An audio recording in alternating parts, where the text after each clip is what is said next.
Boker Tov, everyone. Good morning, and it's lovely to see you all. Well, not quite. I don't have you all on my one screen at this time, but soon we'll come back to the campus. And so we're not quite sure about when and how. I'll explain the complication at the end when everybody's here.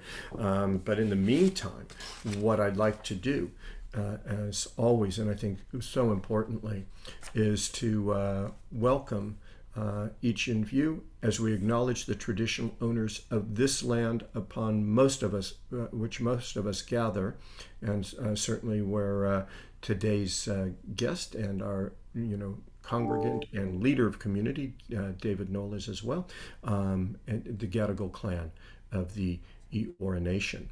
And so I think it's so important that we acknowledge that over time, European settlement, both intentionally and consequentially, displaced indigenous peoples from their land, disempowered them, and greatly destroyed their culture, while they never ceded their sovereignty over land and water. We acknowledge that to heal the wounds of the First Nations of this land, we must empower their voice within the Australian Constitution and also reach treaties to share equitably the bounty of this land and learn the truth of our intertwined history, ultimately embracing all the principles of the Uluru Statement from the heart.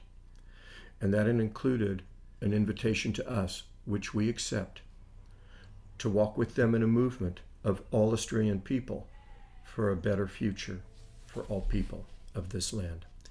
And so basically, with that acknowledgement, I now want to acknowledge, as I said, a longtime congregant of Emanuel Synagogue, the co-president of the Union for Progressive Judaism, and a man that I actually met on my interview here in April of 1989, as at that time David was saying Kaddish for his father, who had recently passed away, and had come to Emanuel School that morning, where I was having an introductory tour to participate in the service and say Kaddish there. And as we'll see, from his leadership, he is a man who honors his father and now his mother as well in word and deed. David has served as the honorary secretary of the Executive Council of Australian Jewry, which I think most of you know is the elected roof body of the Australian Jewish community. It's the roof body for all of the state organizations and others. And in terms of that, he is past president of the New South Wales Jewish Board of Deputies. And in 2011, a decade ago, he was one of the 40 inspirational alumni featured for the 40th anniversary of the UNSW Law School. He is there working as an adjunct associate professor when he's not tirelessly working for the congregation, the UPJ, and in his job that gives him a little parnassa as a Sydney barrister and mediator. For all this, and most deservedly so, he was made a member of the Order of Australia for service to the Jewish community through a range of peak religious and educational organizations and to the promotion of interfaith relations. David is married to Karen. They have 3 now adult children, all of whom were grown up through the synagogue and raised and graduated from Emanuel Synagogue as well. So it's great to have David with us this morning. And I'll just say something else about David in the sense that he was a student of and greatly inspired by the work of the late Professor Julius Stone. And I imagine he may come into this conversation because one of the questions that has come to the conversation that we have here on a Monday morning is, what is the status of territories that were conquered in 1967 by Israel in the Six-Day War, that for some is prehistory, but for most of us is remembered events. And the question comes out because, occasionally the word occupied and occupation is used. And so David's going to give us a great presentation on both the legal approach to this and what is the issue, therefore, of settlements that have been built across the 67 border, the Armistice Line of 1949, or the Green Line as it was known, and what is the status indeed to this day, not just of the settlements, but the territories in general. I think it'll be a fascinating conversation, and I, with great joy, turn it over to David now. Thank you so much, David. Thank you, Rabbi. Can I please check that everyone can see the share screen? Are Israeli settlements illegal or not? A very brief international law primer. It's right there. Very good, thank you. So just bear with me a moment. Just by way of introduction, this presentation is a 40-minute version of what is 6 hours out of a 28-hour course that I used to teach on international peacemaking at the law school. But what I'm going to attempt to do with as little evaluative commentary as possible is identify for you the main, but not all, the main principles that deal with the question of territory, occupation and settlements. I'll identify for you what issues are open, which issues are not. And be very happy to take questions. If you have a really burning question along the way, that's okay. I can handle that. I'll just need someone to yell at me to say there's a question, because I'm focused on the presentation screen at the moment. Okay, one has to begin ultimately with the British mandate for Palestine. And that mandate after 1922 created what we called in international law competing claims. They created Transjordan, which was an artificial state, in order to empower the Hashemite kingdom. Jordan then had and still has a majority Palestinian Arab population.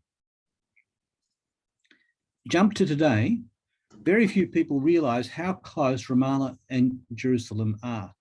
The drive is about the same as Sydney to Parramatta in terms of distance down the road. We're talking very, very small distances, that which the 1974 Australian Parliament delegation called the doll's house of the conflict. A very important starting point is the United Nations Charter. And Article 1 deals with the important topic of self-determination. I've put a small extract on the screen for you. It identifies purposes of the United Nations, and I try to colour code to focus you in on important words. The first is to maintain international peace and security, and the second is to develop friendly relations among nations based on respect for the principle of equal rights and self-determination. And here are the magic words: of peoples. It doesn't say of nations, even though to be a member of the United Nations, you had to be a nation state. So even when the United Nations was created, the proposition that there were some peoples whose right of self-determination need to be captured in the UN Charter, even if they didn't have their own nation state, was already accepted. The role of the United Nations is very, very often misunderstood. The General Assembly includes all member states, that is all nations. It has no lawmaking power whatsoever. The structure of the United Nations is that the General Assembly is a debating house. It can pass resolutions, but they do not have effect in international law. Therefore, I'm not going to deal with General Assembly resolutions in today's session. They're interesting, they're worthy of debate, but from an international law perspective, they're not worthy of present discussion. The Security Council has limited membership. Obviously, there are the 5 permanent members and rotating other members. It can make binding resolutions, but does not always make binding resolutions, and you have to look to see if a resolution is binding. The UN also has committees, and they also have no lawmaking powers. Rabbi mentioned borders. These were the borders at the end of the 1948-49 conflict. The blue area became the State of Israel, and you'll see in the inset the issue of Jerusalem there, where Mount Scopus is that little blue dot slightly to the right, joined by a road, but separated from the rest of the country. After Israel was invaded in 1967, at the end of the Six-Day War, Israel's area of territory was expanded. The green area identifies not only Israel, but also areas occupied, including the Sinai, the West Bank, and the Golan Heights. This map is not intended to be a description of borders or legitimacy. It's just a map of what areas are occupied. In November of 1967, some months after the Six-Day War ended and after tremendous degrees of negotiation, Resolution 242 was passed. It is one of the binding resolutions of the Security Council. Firstly, it affirmed that the fulfillment of Charter principles requires the establishment of a just and lasting peace in the Middle East. It actually needed to be said. It required application of both of the following principles: withdrawal of Israeli armed forces from territories occupied in the recent conflict, and you will see there are much argued about ambiguity. It doesn't say from the territories occupied in the recent conflict, it says from territories. And the conventional understanding in international law is that that means that there's a matter to be negotiated. It required termination of all, and all I've highlighted for you, claims or states of belligerency, and respect for and acknowledgement of the sovereign territorial integrity and political independence of every state in the area. Now, importantly, the word state was included. At that time, the conflict participants were Lebanon, Syria, Jordan, Egypt, and Israel. And the proposition was that if there was to be a withdrawal of Israeli forces, each of those states, including Israel, had to have their territorial integrity and political independence guaranteed as part of that process. The second part of the termination proposition was the right to live in peace within secure and recognised boundaries. And often you will see in the newspaper reference to secure and recognised boundaries, but that cuts short what the resolution actually says. The words in red are part of the resolution: free from threats or acts of force. In other words, even threatening force that affects the political independence or territorial integrity of a state was unacceptable, and Israel was entitled to insist on those things as part of negotiating its withdrawal. And regrettably, neither of those points in the right-hand column have been fully achieved. They were achieved with Egypt. They have been achieved with Jordan, although Jordan did not require any territory in exchange for its peace agreement, but that's as far as we've got today. How do we relate settlements to Resolution 242? It's a binding Security Council resolution, but at the time, in 1967, Jordan had no title to the West Bank in international law, so Israel had the best relative title. What that means we'll come to in a moment. Because as we've come through to today, decades after the 1967 war, and I won't speak about the subsequent conflicts at the moment because they did not affect the role of territory, that neither the Palestinian claim for self-determination in the West Bank nor the Israeli claim to hold on to the West Bank until a durable peace is achieved can be resolved unless both needs are met. Israel is obliged to negotiate in good faith. That is a requirement of Article 1 of the UN Charter. And if the Palestinians are a state, as they assert, or want their right to self-determination to take effect in the form of their own state, that even though they're not mentioned in Resolution 242, they are also obliged to negotiate in good faith. So at the moment, in terms of Resolution 242, neither side is fully compliant. Neither the Israelis nor the various Arab states other than Jordan and Egypt, and certainly not the Palestinians. The second important area of international law comes from a species called international humanitarian law. It's a strange name. It started out as the law of armed conflict, and became known as international humanitarian law as a result of some brilliant work by Jean Pictet, the founder of the International Red Cross, who established principles that protected innocent civilians in the course of conflict and in the aftermath of conflict. One of the conventions, there were 4 of them, that came out of the Second World War were the Geneva Conventions. And the 4th Geneva Convention was the first multilateral treaty to protect civilians in time of war. Prior to that, there was a document called the Hague Regulations, but it was not a treaty. It was generally accepted by states, but didn't have the force of a treaty. And it set out rules of warfare. I'm just seeing a question in the chat. Do I need to stop? No, it's about someone on an iPad who can't see your slides. Oliver, if you can help them, that'd be great. It's Ruth Cohen, thanks. Thank you. Should I continue or wait? Oh, no, go. It's everybody else who has a proper computer, and there's 69 other people, so we should keep No problem. Yeah. Okay.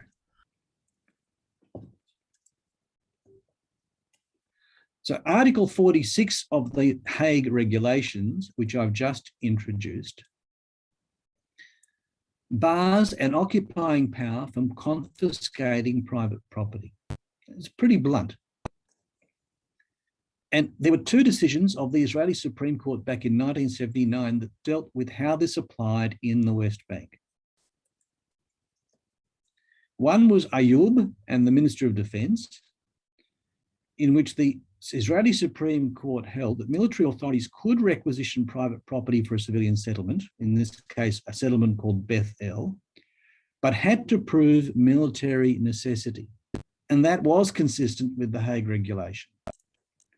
The subsequent case, known as the El Omare case, or properly Dwaikat and Israel, the Supreme Court did not allow military authorities to acquiesce in the establishment of the El Omare settlement, because the El Omare settlement was an acquisition of private Palestinian land for civilian and not a military necessity. So the Israeli government, both the executive and the courts, have since then fully accepted the proposition that you can't requisition privately owned Palestinian land unless you can demonstrate military necessity.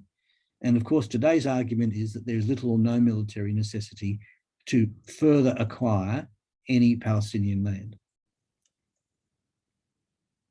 So let's jump forward to the 4th Geneva Convention. There's a lot of debate about Article 49, but Article 5 is also important. It says this, where in the territory of a party to the conflict, the latter, and that's the occupying power, is satisfied that an individual protected person, that is a civilian protected by international humanitarian law, is definitely suspected of or engaged in activities hostile to the security of the state, that is the occupying state, that individual person is not entitled to claim rights and privileges under the convention, as would, if exercised in favour of the individual person, be prejudicial to the security of the state. So if there is a definite suspicion, you can argue till the cows come home what that means, but if there is a definite suspicion that somebody is, for example, engaging or preparing to engage in terrorist activity, they do not have the right to claim protections under the 4th Geneva Convention. When the convention was drafted, there was much discussion about whether that should be limited to someone who is convicted of such activity. And the overwhelming view of most nation states, that wasn't heavily debated, was that if you waited that long, you would be cleaning up the dead. So you had to be able to move when there was a definite, the other word that was used in the French was strong suspicion.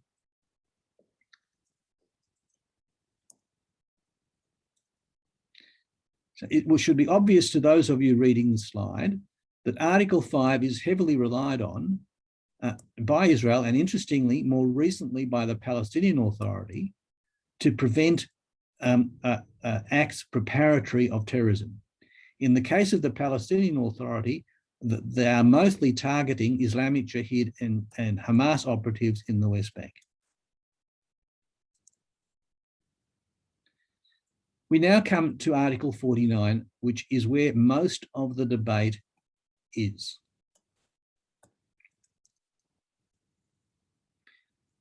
The first part of Article 49 says this: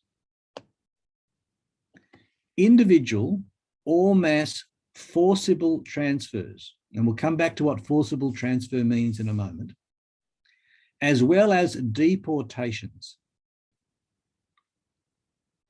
of protected persons, that are civil, that means civilians in an occupied territory, from occupied territory to the territory of the occupying power or to that of any other country occupied or not, are prohibited regardless of their motive.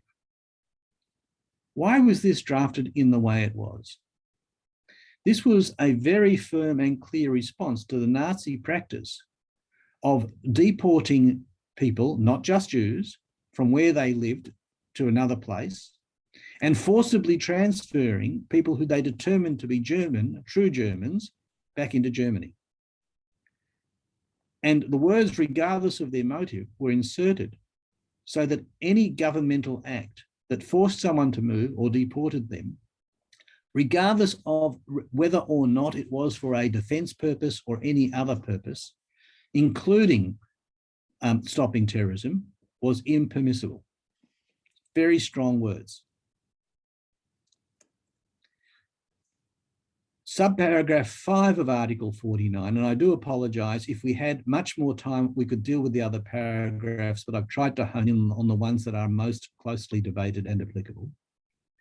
The occupying power shall not detain protected persons in an area particularly exposed to the dangers of war, unless the security of the population or imperative military reasons so demand. In other words, simply detaining civilians in an occupied territory for arbitrary reasons is impermissible. There has to be a military imperative for such a detention, even if there is further military conflict anticipated. Again, a fairly strong protection. And subparagraph 6 says, the occupying power shall not deport or transfer. You'll see that those words in green are different to the words in subparagraph 1. Parts of its own civilian population into the territory it occupies. Now, I'll come back to the interpretation in a moment, but I'd like everyone to please focus on these differences. In Article 1, which is about moving people out of an occupied territory, it doesn't matter what the motive is, if it's a forcible transfer or a deportation, and notice deportation does not have to be forcible, it is prohibited. In the case of moving people into the occupied territory, there is no reference to motive, so clearly motive is likely to be relevant, and that is the argument. And deport or transfer, no word forcible appears.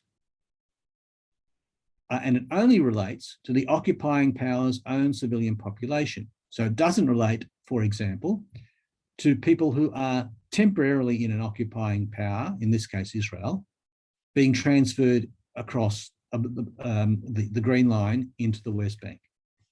So there are a number of differences between 1 and 6, and they have caused immense amounts of debate.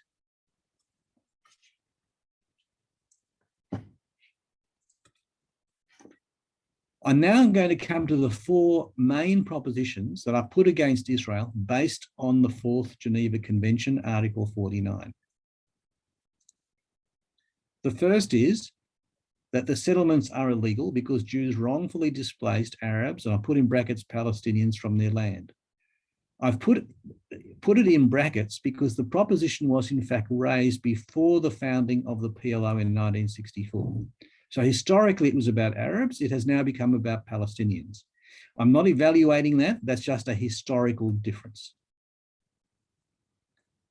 The second proposition is that the settlements are illegal because Israel illegally occupies the West Bank.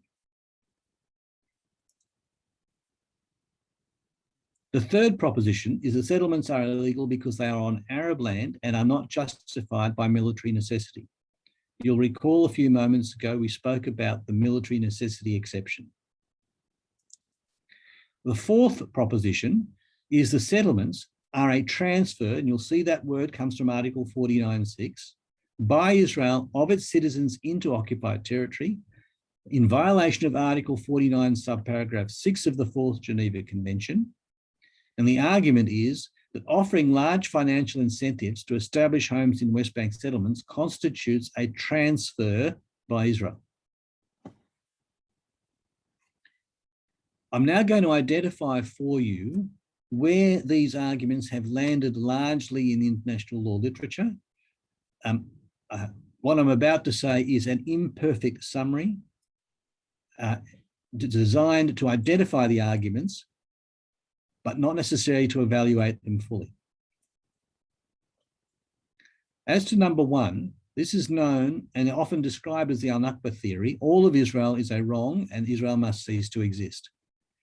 That is raised for this reason, that in most of the papers that are produced by international law scholars, beginning with Henry Catan, who was the father of Palestinian exile international law professors, was that because the Jews do not belong in Palestine as a separate nation, any settlement, and that includes, for example, Tel Aviv, is wrongful because it denies Palestinian sovereignty. The second proposition is that the settlements are illegal because Israel illegally occupies the West Bank.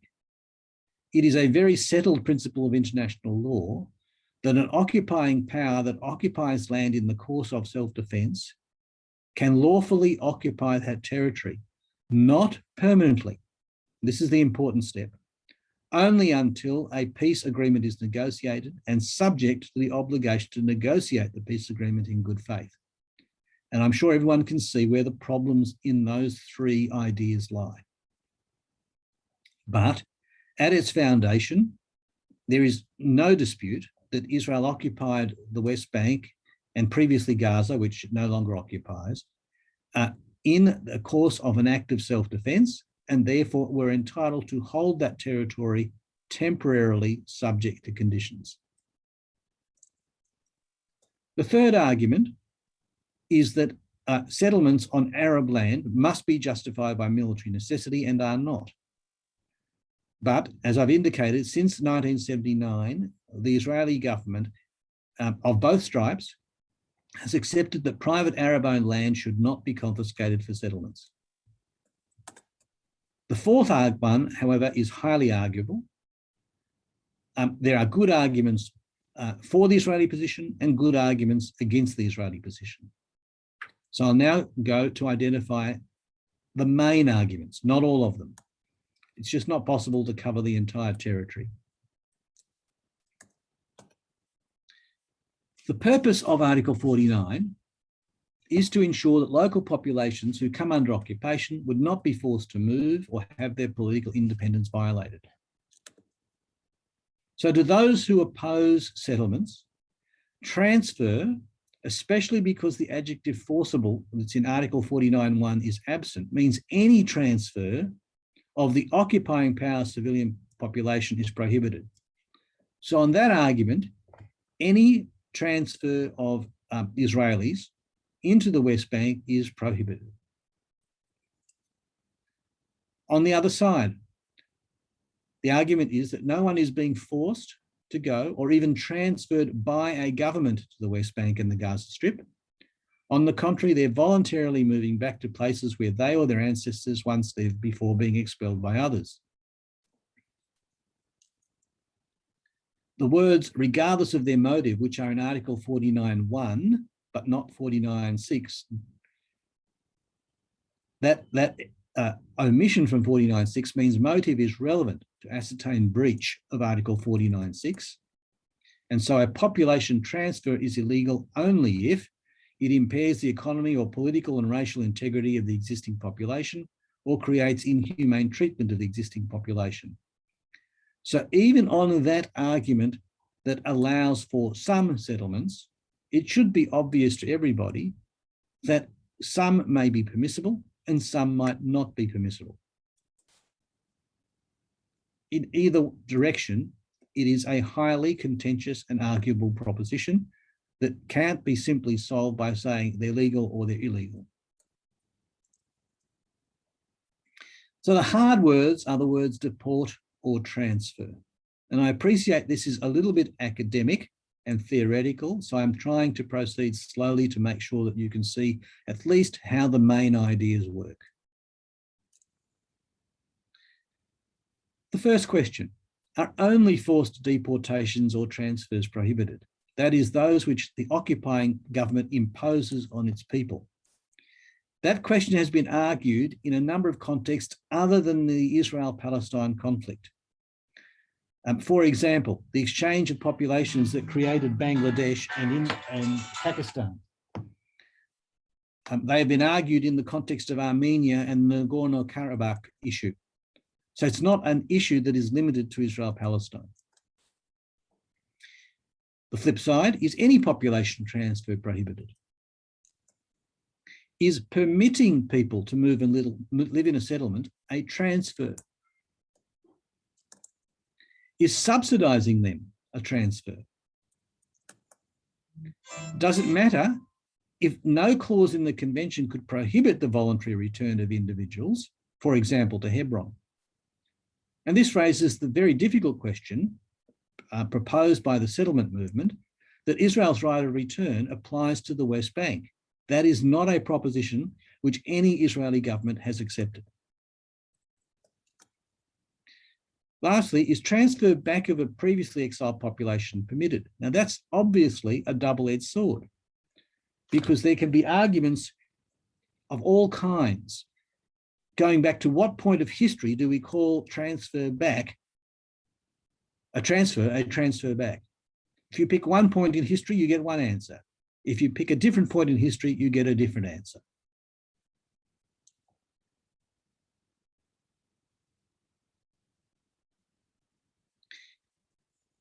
In 2004, the International Court of Justice issued what was called the Advisory Opinion on Israel's Security Barrier.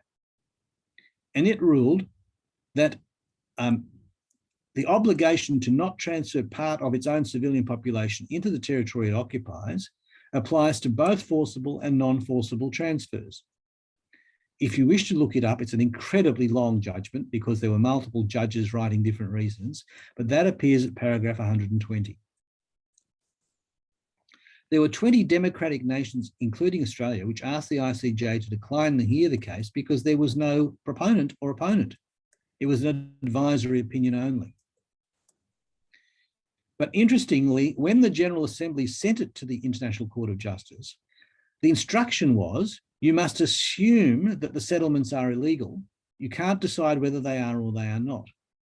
So the idea in paragraph 120 that transfer applies to both forcible and non-forcible transfers is built on the starting assumption that the settlements are illegal.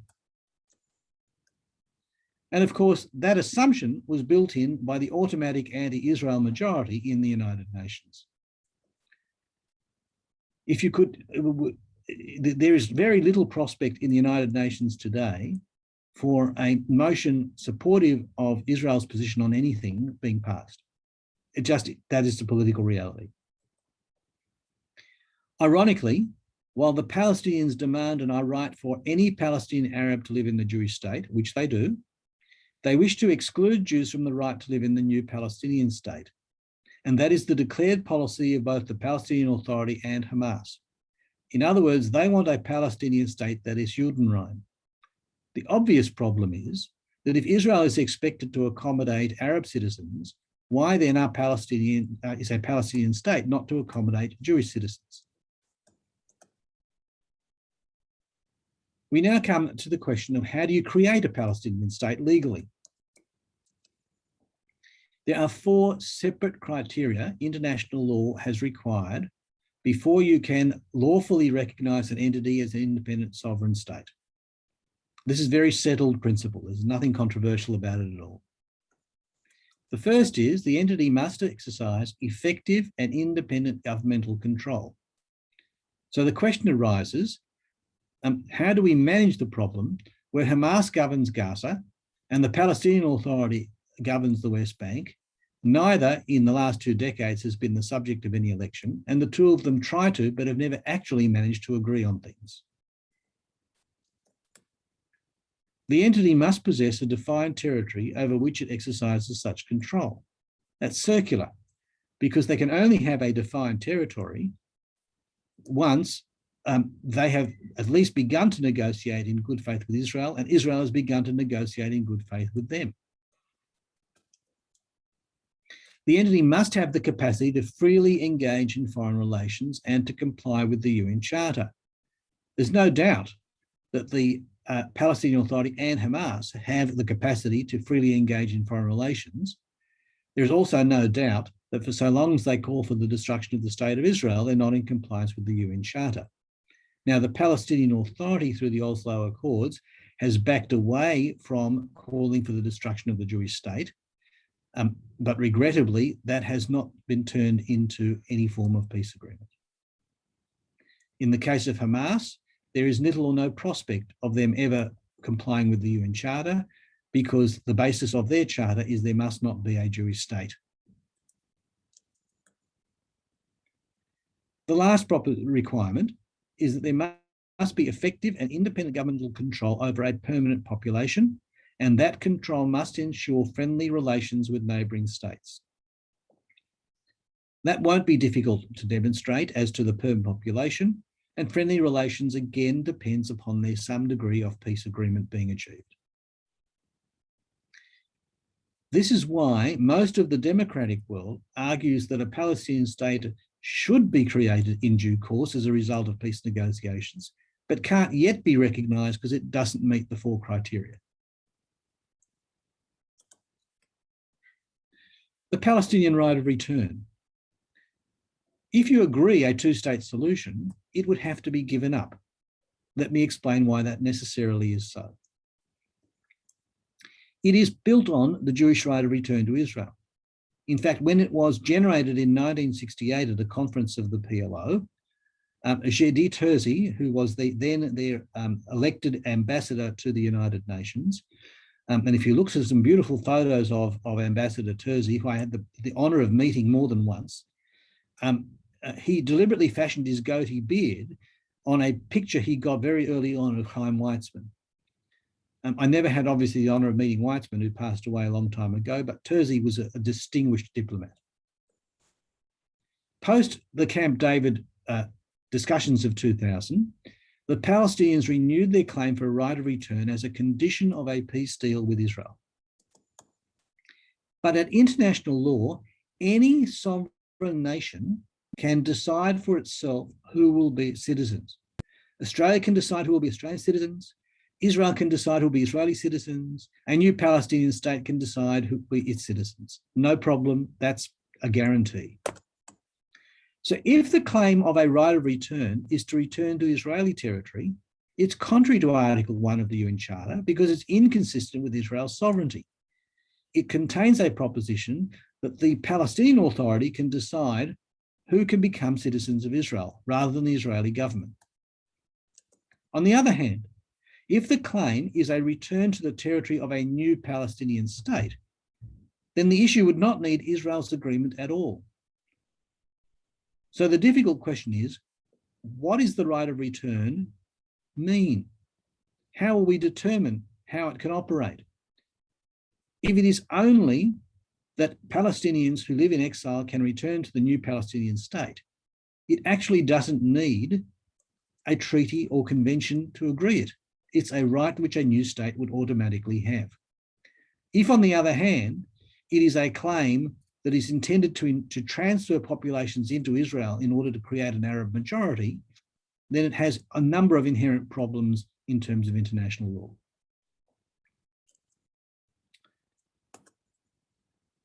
Is there actually a right of return at all? Under the Convention on the Status of Refugees, also settled in 1949, refugees are not to be returned to the countries from which they fled. They must be given sanctuary or refuge in the country to which they fled. And of course, this is one of the great shames of Australia's current refugee policy. We simply do not comply with that second sentence. In 1948, Arab nations attacked Israel, starting a war, displacing hundreds of thousands of Palestinian Arabs. I've put the comma there deliberately because it is the war that displaced the Palestinian Arabs. I don't want to get into an argument as to why they left. They were displaced. 600,000 Arabs were living within the borders of what became Israel in 1948.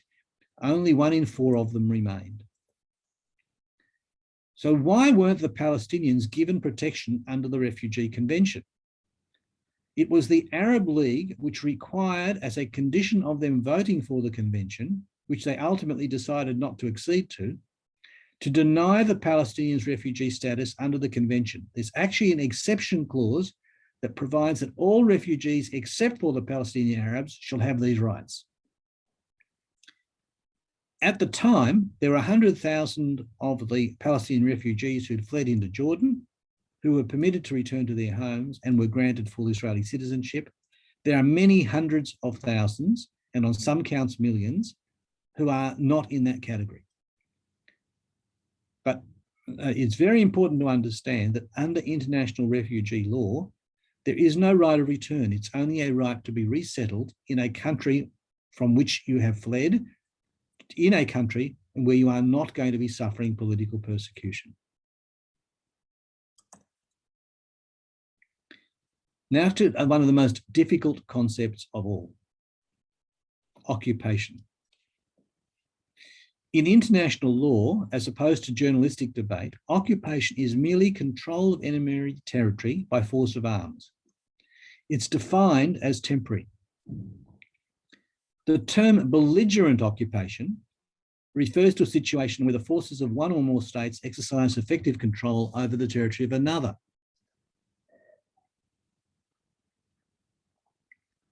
Israel occupied territory that was not the territory of another state in 1967, that's the West Bank. Gaza was the territory of Egypt when it was occupied in 1967, and Egypt, because it disagrees with the Muslim Brotherhood, never took back its sovereignty over Gaza. Annexation is a different concept in international law. It is an attempt by an occupant to convert the physical right of occupation into a legal territory that's intended to be permanent. So occupation is defined as a temporary state. Annexation is defined as a permanent state.